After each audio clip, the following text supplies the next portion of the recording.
ലാസ്റ്റത്തെ ഇതിൽ പറയണത് ലിമിറ്റേഷൻസ് ഓഫ് മാനേജ്മെൻറ്റ് അക്കൗണ്ടൻ്റ് ആണ്. അപ്പോൾ അഡ്വാൻറ്റേജസ് ഉണ്ടാകുമ്പോൾ അതിന് എന്തുണ്ടായിരിക്കും, ലിമിറ്റേഷൻസും ഉണ്ടായിരിക്കും, അല്ലെങ്കിൽ ചലഞ്ചസ് കേട്ടോ. ഫസ്റ്റത്തെ പറയണത് ബ്രോഡ് ഏരിയ ഓഫ് ഓപ്പറേഷൻ ആണ്.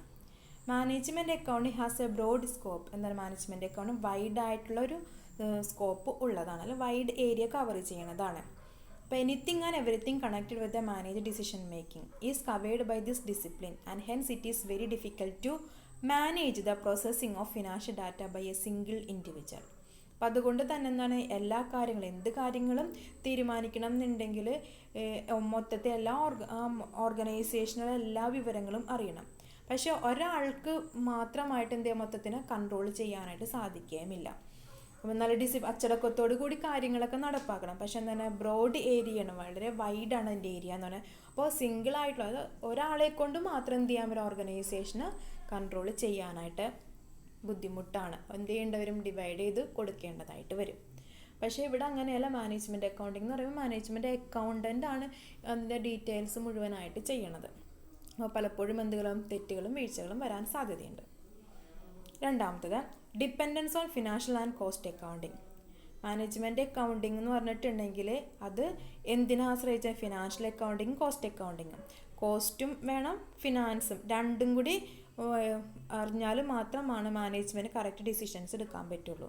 പക്ഷേ എല്ലാ മാനേജ്മെൻറ്റ് ഡിസിഷൻസും ഫിനാൻഷ്യൽ കോസ്റ്റ് ഇൻഫർമേഷൻ വെച്ചിട്ട് എടുത്തിട്ടുണ്ടെങ്കിൽ അത്ര ആക്യുറസി ഉണ്ടായിരിക്കില്ല. എന്താണ്, നമ്മൾക്ക് തന്നെ ഫിനാൻസും അത് എത്ര കോസ്റ്റ് എങ്ങനെ വന്നു അത് മാത്രം നോക്കിയിട്ട് ബിസിനസ്സിൽ തീരുമാനങ്ങൾ എടുക്കുമ്പോൾ അത് ബുദ്ധിമുട്ടായിരിക്കും. അത്ര ആക്യുറേറ്റ് ആയിട്ട് ബിസിനസ് ഡിസിഷൻസ് എടുക്കാനായിട്ട് ബുദ്ധിമുട്ട് ആണ്. The accuracy of business decision depends on a large extent on the accuracy of costing and financial records which are often inaccurate. രണ്ടും മാത്രമായിട്ടാണ് എടുക്കണമെങ്കിൽ പലപ്പോഴും എന്താണ്, പല മാൽ പ്രാക്ടീസസ് ഉണ്ടായിരിക്കും അതിൽ. അപ്പം അതുകൊണ്ട് തന്നെ ആക്യുറേറ്റ് ബിസിനസ് ഡിസിഷൻ എടുക്കാനായിട്ട് ഇത് രണ്ടും മാത്രം നമ്മൾ ഡിപ്പെൻഡ് ചെയ്താൽ മതിയാകില്ല. രണ്ടാമത്തെ പോരായ്മ അതാണ് പറയുന്നത്, ഫിനാൻഷ്യൽ ആൻഡ് കോസ്റ്റ് അക്കൗണ്ട് ഇത് രണ്ടിനെ ബേസ് ചെയ്തുകൊണ്ടാണ് റിപ്പോർട്ടുകൾ സബ്മിറ്റ് ചെയ്യണത്. മൂന്നാമത്തത് കോസ്റ്റ്ലി ഇൻസ്റ്റലേഷൻ. എന്താ പിന്നെ പറയാം, മാനേജ്മെൻറ്റ് അക്കൗണ്ട് ഇത്തിരി കോസ്റ്റ് കൂടിയ ഒരു ഫിക്സേഷനാണ്. The installation of management accounting system needs a very elaborate organization and numerous rules and regulations. Management accounting എന്ന് പറയുമ്പോൾ ഇവിടെ എന്താണ്, ഒരു വലിയ ഓർഗനൈസേഷനാണ്. അതുകൂടാതെ എന്താണ്, ധാരാളം റൂൾസ് ആൻഡ് റെഗുലേഷൻസ് ഉണ്ടായിരിക്കും. അതിനെയൊക്കെ നോക്കിയിട്ട് വേണം പ്രവർത്തിക്കാനായിട്ട്. This results in heavy investment which only big concerns can afford. അതുകൊണ്ട് തന്നെ എന്താണ്, ഹ്യൂജ് എമൗണ്ട് ഇൻവെസ്റ്റ് ചെയ്യേണ്ടതായിട്ട് വരും. വലിയ പ്രോഫിറ്റബിൾ ആയിട്ടുള്ള ബിഗ് കൺസേൺസിന് മാത്രമാണ് ഈ മാനേജ്മെൻറ്റ് അക്കൗണ്ടിങ് മെത്തേഡ് ഫോളോ ചെയ്യാനായിട്ട് സാധിക്കുള്ളൂ. മൂന്നാമത്തേതാണ് കോസ്റ്റ്ലി ഇൻസ്റ്റലേഷൻ എന്ന് പറയുന്നത്. നാലാമത്തത് temptation to take an easy course. Management accounting is a scientific decision making process which involves the application of various tools and techniques for its operation. Management accounting എന്ന് പറയുന്നത് scientific decision making tools ആണ്. അപ്പോൾ അതുകൊണ്ട് തന്നെ പലതരത്തിലുള്ള tools and techniques ഇതിന് വേണ്ടിയിട്ട് ഉപയോഗിക്കേണ്ടതായിട്ട് വരും. Management accountants may fail to use scientific techniques. പക്ഷേ ഒരു മാനേജ്മെൻറ്റ് അക്കൗണ്ടൻ്റ് ആകുമ്പോൾ ഇത്തരം സയൻറ്റിഫിക് ടെക്നിക്സ് ഉപയോഗിക്കണമെങ്കിൽ അവർക്ക് ബുദ്ധിമുട്ടായിരിക്കും. Often resort to guess work which may lead to wrong decisions. എപ്പോഴും എന്താണ്, ഗസ് വർക്ക് ഒരു ഊഹത്തിൻ്റെ അടിസ്ഥാനത്തിലായിരിക്കും ഈ സയൻറ്റിഫിക് ടെക്നിക്സുകൾ യൂസ് ചെയ്യണത്. അത് പലപ്പോഴും എന്തായിട്ട് മാറുകയും ചെയ്യും, മിസ്റ്റേക്സ് ആയിട്ടുള്ള റോങ് ഡിസിഷൻസ് എടുക്കുന്നതിന് കാരണമാവുകയും ചെയ്യും. അപ്പം എന്താണ്, ഈസി കോഴ്സ് ആണെന്ന് തോന്നി പക്ഷേ എന്താണ്, തെറ്റായ തീരുമാനങ്ങളിലേക്കായിരിക്കും അതുകൊണ്ട് എത്തിക്കണത്. 5 lakh of coordination. Though management accounting provides good solution to business problems. എന്താ, മാനേജ്മെൻറ്റ് അക്കൗണ്ടിങ് പല ബിസിനസ് പ്രോബ്ലം സൊല്യൂഷൻസ് ഉണ്ടാക്കുന്നുണ്ട്. പക്ഷേ they are not implemented for want of coordination. അതിനാവശ്യമായിട്ടുള്ള കോർഡിനേഷൻ കിട്ടാറില്ല. ഇംപ്ലിമെൻറ്റ് ചെയ്യുമ്പോഴേ അതിനൊരു കോർഡിനേഷനും അത് പലപ്പോഴും ഉണ്ടാകാറില്ല. അടുത്ത അജിറ്റേഷനാണ് ആറാമത്തെ ഡിസഡ്വാൻറ്റേജസ് ആയിട്ട് പറയണത്. The adoption of management accounting principles in an enterprise needs acceptance by workers in the organization. Management account principles നമ്മൾ എൻ്റർപ്രൈസ് അഡോപ്റ്റ് ചെയ്യുമ്പോൾ അവിടെയുള്ള വർക്കേഴ്സും കൂടി എന്ത് ചെയ്യണം, അതിനെ ആക്സെപ്റ്റ് ചെയ്യേണ്ടതായിട്ടുണ്ട്. Which may change the work process structurally. Work പ്രോസസ്സിൻ്റെ സ്ട്രക്ചർ തന്നെ മാറ്റിയിട്ട് വേണം മാനേജ്മെൻറ്റ് അക്കൗണ്ടിങ് അവിടെ പ്രാക്ടിക്കൽ ആക്കാനായിട്ട്. Workers have to adjust the new rule and regulations. Workers എന്തും അഡ്ജസ്റ്റ് ചെയ്യണം, പുതിയ റൂൾസ് ആൻഡ് റെഗുലേഷനും അഡ്ജസ്റ്റ് ചെയ്യേണ്ടതായിട്ടുണ്ട്. The average management and workers may not favour such change. പക്ഷെ എന്താണ്, ഒരു സാധാരണ ഒരു മാനേജ്മെൻറ്റ് അതിൽ വർക്കേഴ്സ് ആണെങ്കിൽ ഇത്തരത്തിലുള്ള മാറ്റങ്ങൾ ഉൾക്കൊള്ളാനായിട്ടൊരു ബുദ്ധിമുട്ട് ആയിരിക്കും.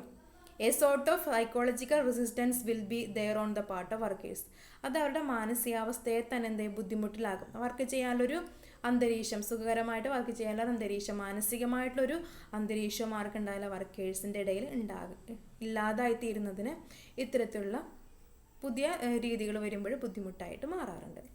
അപ്പോൾ അതാണ് അജിറ്റേഷൻ എന്ന് പറയുന്നത്. 7ാമത്തെ provides only data. Management accounting നമുക്ക് ആവശ്യമായ ഇൻഫർമേഷൻസും അതിനകത്ത് ഡിസിഷൻസ് എടുക്കാനും മാത്രമേ, ഡിസിഷൻസ് എല്ലാം എടുക്കുന്നത് അവിടെ ആവശ്യമായ ഇൻഫർമേഷൻസ് മാത്രമാണ് നൽകുന്നത്. It can only inform not prescribe. Inform ചെയ്യുന്നുള്ളൂ, ഒരിക്കലും അത് ഏത് രീതിയിൽ നടപ്പാക്കണം എന്ന് പറയണില്ല. This limitation should also be kept in mind while using the techniques of management accounting. അപ്പോൾ ഈ ലിമിറ്റേഷൻസ് നമ്മൾ ഓർമ്മയിൽ വെച്ചിട്ടായിരിക്കണം ഇതെന്ത് ചെയ്യേണ്ടത്, ഈ ടെക്നിക്ക് യൂസ് ചെയ്യേണ്ടത്. അത് ഡാറ്റ മാത്രം, തിയറി മാത്രമേ ഉള്ളൂ, അത് ഏത് രീതിയിൽ പ്രാവർത്തികമാക്കണമെന്ന് ഇതിൽ പറയണില്ല, മാനേജ്മെൻറ്റ് അക്കൗണ്ടിങ് പറയണില്ല. 8 ബ്രോഡ് ബേസ്ഡ് സ്കോപ്പ്. എന്താണ് ഫസ്റ്റത്തേൽ പറഞ്ഞ എന്താണ് സ്കോപ്പ് എന്ന് പറഞ്ഞാൽ ബ്രോഡ് ബേസ്ഡ് വൈഡാണ്. അതുകൊണ്ട് തന്നെ എന്താണ് ഇംപ്ലിമെൻറ്റേഷൻ പ്രോസസ്സും ഇത്തിരി ക്രൂഷ്യൽ ആയിരിക്കും. പല പല ഡിപ്പാർട്ട്മെൻറ്റ്സുകളായിട്ട് പല സെൻറ്റേഴ്സായിട്ട് തിരിച്ചിട്ടാണ് നടത്തുന്നത്. അപ്പോൾ അത് നടത്തുമ്പോൾ അത് ഇംപ്ലിമെൻറ്റ് ചെയ്യാനായിട്ട് ബുദ്ധിമുട്ടാണ്. Management requires information from both accounting as well as non accounting sources.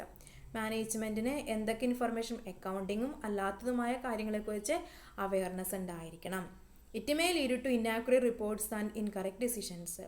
അങ്ങനെ അറിവില്ലെങ്കിൽ ഇന്നാക്യുറേറ്റ് ആയിട്ട് റിപ്പോർട്ടുകൾ സബ്മിറ്റ് ചെയ്യണതും ഇൻകറക്റ്റ് ഡിസിഷൻസും ആയിരിക്കും എടുക്കുന്നത്. എന്തുകൊണ്ടാണത്? ഓർഗനൈസേഷൻസ് വൈഡാണ്, വൈഡ് ഡിപ്പാർട്ട്മെൻറ്റ്സുകളാണ് വന്നത്. അപ്പോൾ ഓരോ ഡിപ്പാർട്ട്മെൻറ്റിൽ നിന്നും data ശേഖരിക്കണം.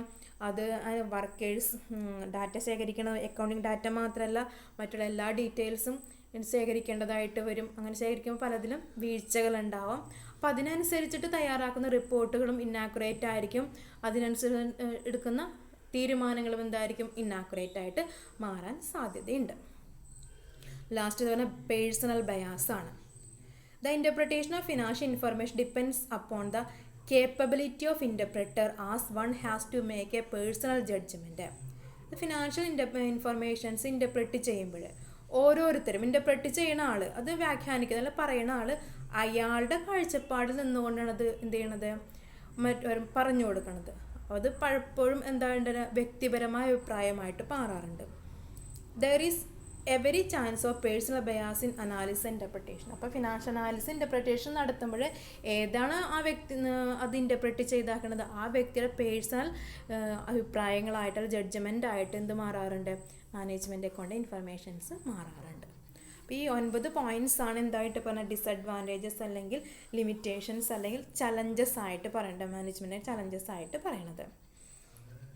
Broad area of operation ഉണ്ട്, dependence on financial and cost accounting, costly installation, temptation to take an easy course, lack of coordination, agitation, provides only data, broad based scope, personal bias. ഇത്രയുമാണ് ഈ ഇതിൽ ഇന്നത്തെ ക്ലാസ്സിൽ പറയണത് കേട്ടോ.